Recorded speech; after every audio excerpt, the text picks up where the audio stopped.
from Irina and my partner Ilham Sopan and Sandra Hadi. Today we will present about teaching English as foreign language. Our outline is first definition classroom management, second kind of classroom management, third how to analysis the classroom in TEFL, fourth how to teach the classroom in TEFL, and the last is example. For the first explanation will be explained by Sandra Hadi and I'm Michelle. Okay, definition classroom management. Classroom management is a teacher's ability to organize and control the classroom. It's important to establish rapport in the classroom.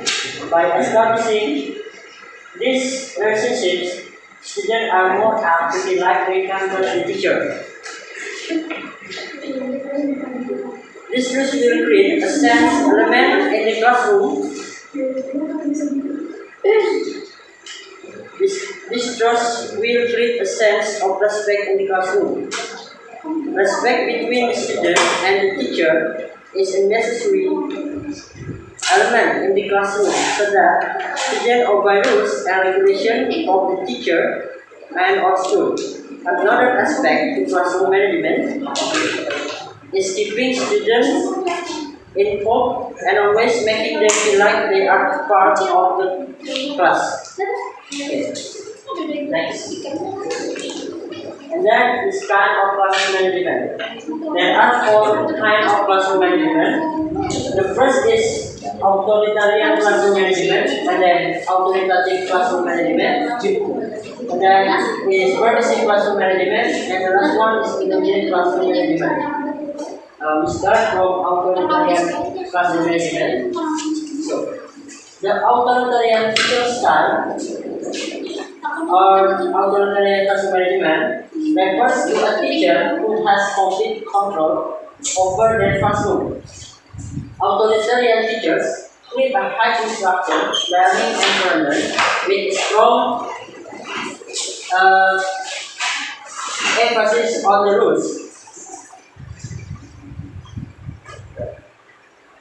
They expect undisputed confidence from their students and don't tolerate inappropriate behavior in the classroom. If students don't behave exactly as expected, then they are strictly punished regardless of their circumstance. In addition, teachers who adopt an authoritarian classroom management style tend to have a low level of involvement with their student lives. They avoid seeking out opportunities to make connections and know very little about their student lives. As a result, children in authoritarian classrooms often feel intimidated and distrusting and distant from their teacher. It making difficult for students to want to learn in the classroom. And then is authoritative classroom management. The educator will an authoritative classroom management style to have a high level of control over their classroom. However, unlike authoritarian teachers, they also have a high level of student involvement.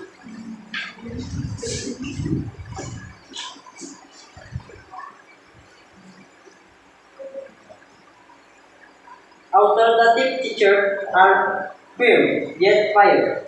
They set up rules and consistently enforce them, but they also value their student input. If a student has feedback regarding class rules or ideas to improve the learning environment, the teacher will graciously accept the suggestion and make changes as they see fit. Additionally, educators with an authoritative teaching style are influence the success of their students. Unlike authoritarian teachers who put the blame entirely on their students when they do not achieve desired outcomes. Authoritative teachers examine our contributing factors. They care about their students' home lives and are understanding of challenges both inside and outside of the classroom. Next is permissive classroom management. Permissive teachers are the complete opposite of authoritative teachers. They have a low level of both student involvement and control over their classroom. They don't plan lessons or activities in advance and frequently which is relying heavily on notice and group work to fill the time.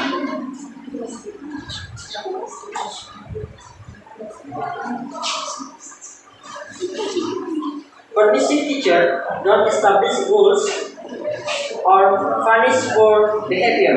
Students have too much freedom, resulting in a disorderly and unproductive learning environment. With the permissive classroom being so non-quantitative and lacking structure, students often take control over it with little to no challenge from the teacher. And the last is indulgent classroom management. Indulgent teachers often live by the philosophy that highly structured classroom hinders students' personal growth and self-esteem. For that reason, they allow students to freely express themselves and make their own decisions with no boundaries.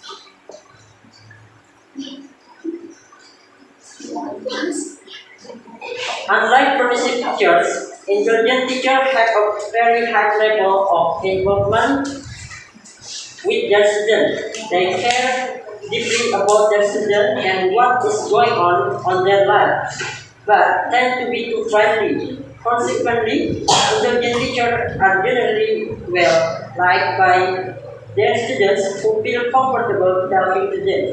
However, these teachers frequently lose their authority as the students see them only as a friend. And then, in addition to caring about their students' personal lives, indulgent teachers also care about their students' success. They do prepare their lessons, but because of their lack of control and authority, indulgent teachers get forced off track by their students and struggle to redirect them. This leads to an unproductive classroom with little learning taking place. Okay, for the next material is how to analyze in classroom in detail. Will be explained by Dilanso. Okay, the next is how to analyze the classroom in detail. Doing analysis is needed by teacher in detail class to make sure that their lesson address the student particular needs and individual learning style. Then performing needs analysis can be an excellent way for EFL teachers to find out more about their student and make division lesson for them much easier in the long run.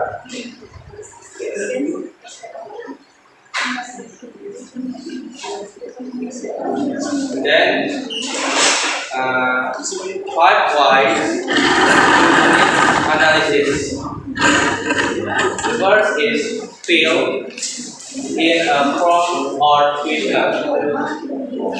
This is the most traditional and perhaps most boring way of doing its analysis. It can be made for more interesting by students interviewing each other and filling in the form to their partner. And then interview. This is the other common way of doing its analysis. You can make it more interesting by getting students to interview each other inquiries and then mark the interviews by how much relevant information they got. Then combine with another lesson. This called mean by language point. The effort of frequency letters below, for example, or by scale. Example, reading text about ways of practicing English or speaking about your previous English student in EL that's speaking for to practice. If you combine it with ideas or become a self-sufficient linguist learner, you can even do better needs analysis in literation in the way. For example, if their language wasn't high of level. Then modals. In modals, students fill in the right modal verb. Form the in sentence such as I blank read newspaper in English. In the blank, I can fill example like can, should, need to, or have to.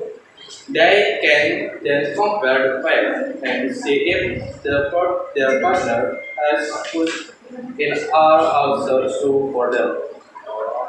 And the last is presentation. In a presentation, students give a presentation about their own need for English, bias or present use of English and English studies. To make sure everyone is listening, other students must ask questions at the end or must refer to what other people say when they do their own presentation. Example like unlike Sergio, most never answer the telephone in English. Then this is good if they need study presentation skill. Okay. And the next is how to teach the classroom in the health will be explained by Partner Rina. Let's share.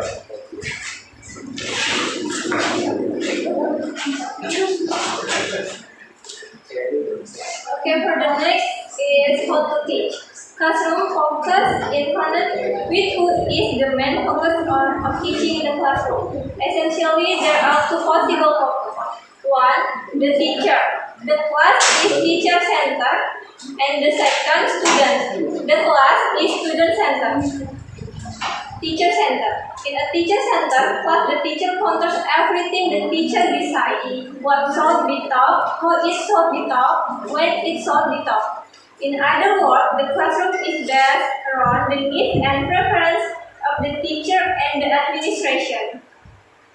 The students are not necessarily taught with what is best for them, but rather what is deemed to be necessary for them by the teachers.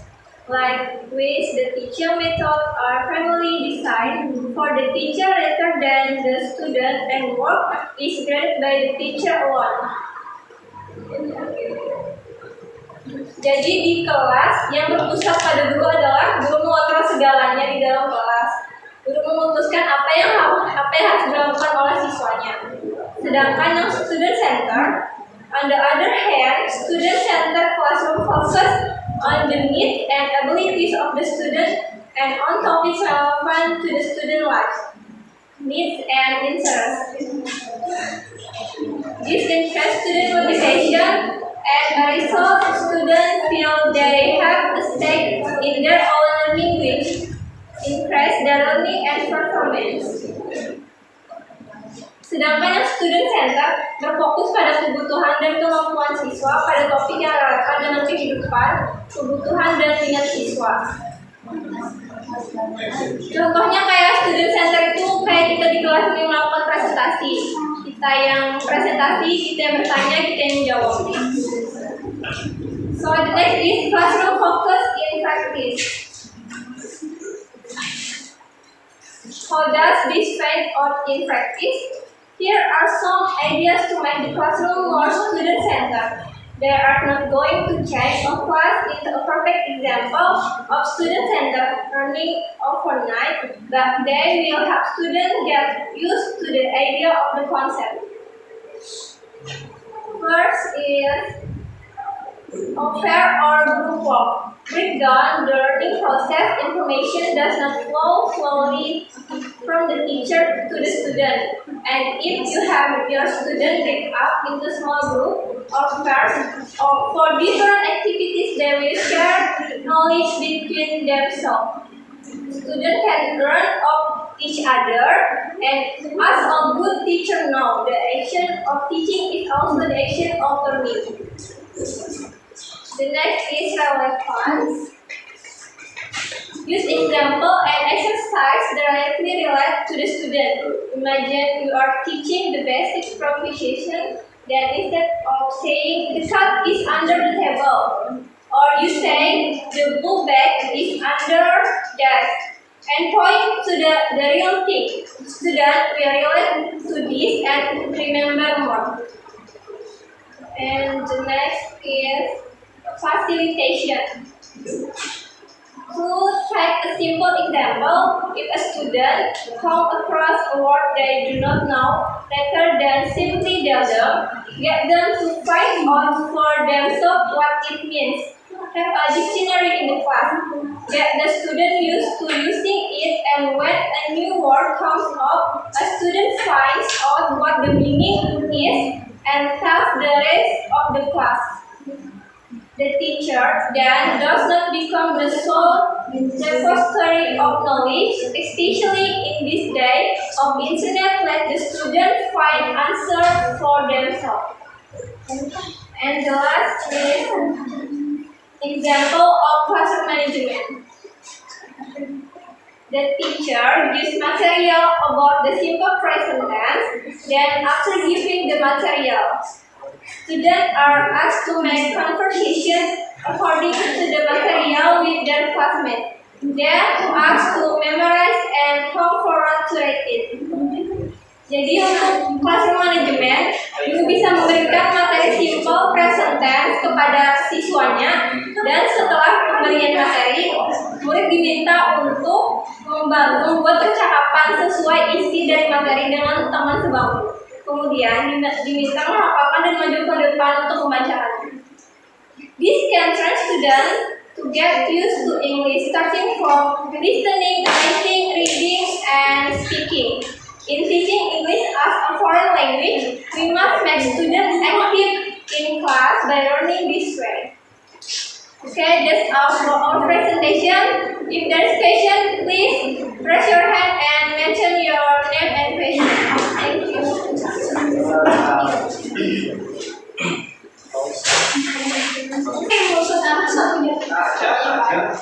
Perkenalkan, nama saya Hedi, saya dari kelompok 7. Saya ingin bertanya, ini mengenai jenis classroom management yang authoritarian classroom management. Itu kan yang tegas kok. Nah, itu tuh lebih banyak kelebihan kah atau lebih banyak kekurangannya? Jenis.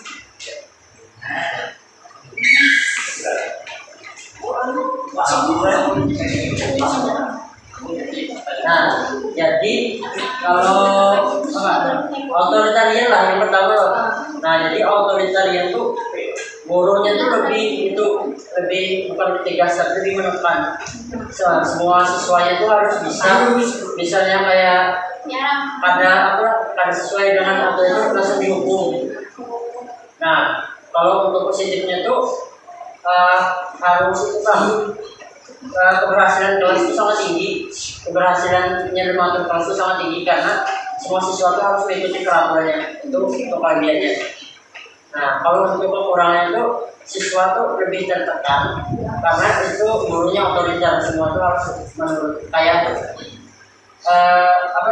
siswa itu kadang menerima kayak masukan dari siswa segala, itu kekurangannya. Makanya tadi disebutkan kalau itu tuh membuat keinginan siswa kurang untuk belajar. Jadi sebenarnya lebih banyak kekurangannya. Ya sih, karena terlalu lebih tegas, lebih menakutkan, lebih menekan mata siswa.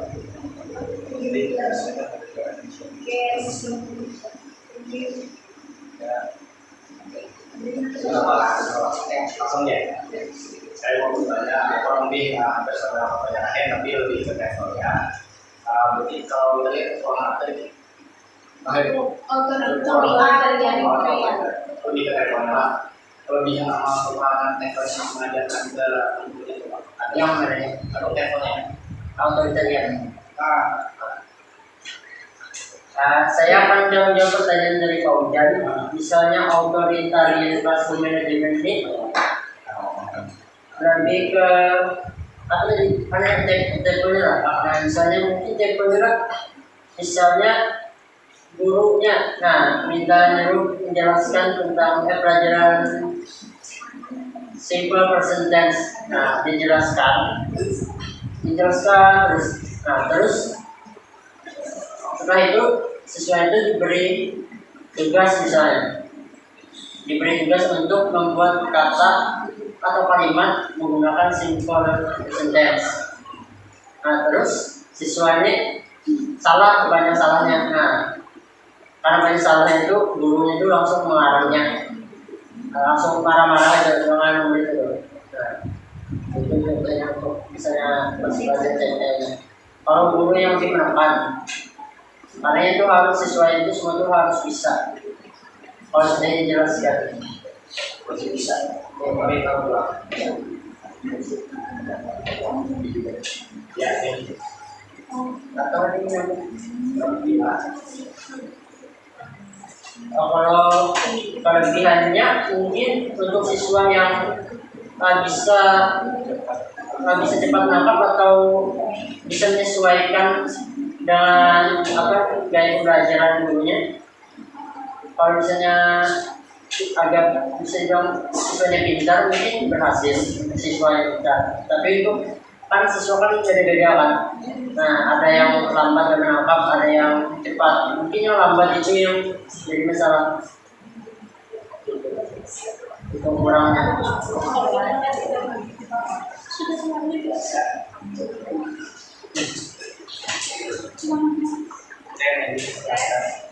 Assalamualaikum warahmatullahi wabarakatuh. Saya Info Senika, perwakilan dari kelompok 3 ingin bertanya. Misalnya ini menurut kalian ya, guru ini di dalam kelas itu menjadi guru yang sangat baik, seperti mampu mendidik siswanya dengan baik. Tapi di luar lingkup sekolah itu gurunya itu seperti merokok. Bagaimana tanggapan kalian? Oke, saya akan mencoba menjawab. Jadi, saya akan menjawab pertanyaan dari kalian Senika. Jadi kan itu personal aja ya, kayak dia tanggung jawab sebagai teacher di kelas nih. Dia sudah menjalankan tugasnya dengan baik, mengajar siswanya dengan baik. Jadi kalau misalnya pribadinya di luar kelas itu berbeda, itu hak dia gitu. Kita yang penting kan di dalam kelasnya bagaimana dia menjalankan tugas dan amanahnya. Ya. Nah, untuk menurut saya, misalnya gurunya itu memang baik di kelas, tapi kan kalau misalnya pada guru itu harus memberikan contoh yang baik, teladan yang baik kepada muridnya. Ya, kalian misalnya gurunya di kelas itu baik dan misalnya kalian jangan merokok ya, karena merokok itu membuat kesehatan kalian menjadi terganggu. Tapi kenyataannya gurunya malah merokok. Nah, itu kan berarti gurunya itu belum memenuhi aturan misalnya tempat sebagai ketika seseorang itu jadi guru. Nah, jadi dia itu tidak sesuai dengan mungkin kode etik ya, karena tidak sesuai karena tidak memberikan contoh yang baik bagi siswanya. Tapi misalnya gurunya itu merokoknya mungkin sembunyi-sembunyi tanpa dilihat siswanya, mungkin yang salah, yang penting kelasnya itu dia mampu menjalankan kelasnya dengan baik dan kelas cara mengatur kelas itu berhasil. Seperti itu. Bagaimana ya? Terima kasih atas jawabannya.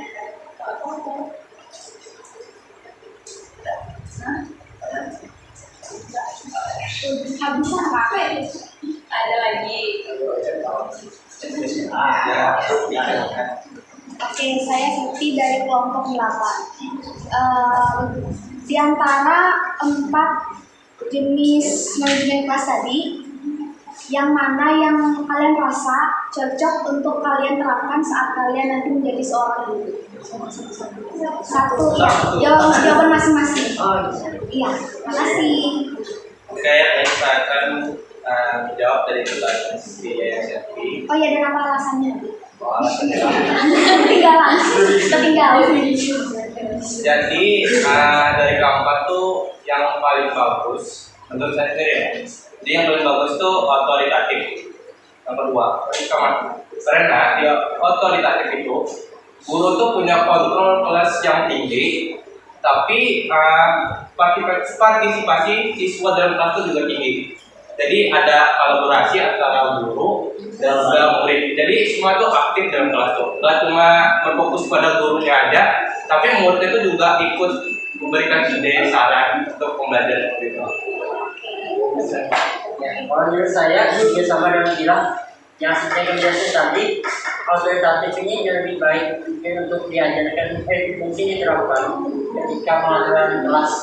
Nah, karena gurunya itu tegas, tapi mendidik. Nah, misalnya seperti yang dikatakan Gila tadi, guru itu menerima saran dari muridnya.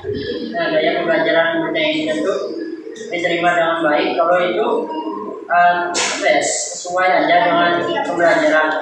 Nah, jadi tidak apa-apa. Jadi itu yang lebih baik diterapkan dari kelas. Ya kalau saya juga sama otoritatif classroom management style. Jadi guru itu tegas dalam kelas, tapi juga tidak menakutkan bagi siswanya, bisa saling bertukar pikiran juga gimana apa gurunya sama siswanya gitu. Jadi tidak membuat mereka takut. Oke,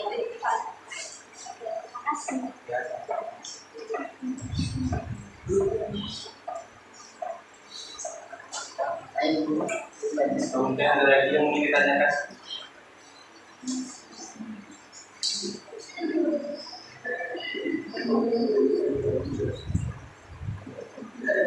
Oke, sudah cukup kayaknya. Iya, udah cukup ya. Oke, thank you so much for your attention. Wassalamualaikum warahmatullahi wabarakatuh.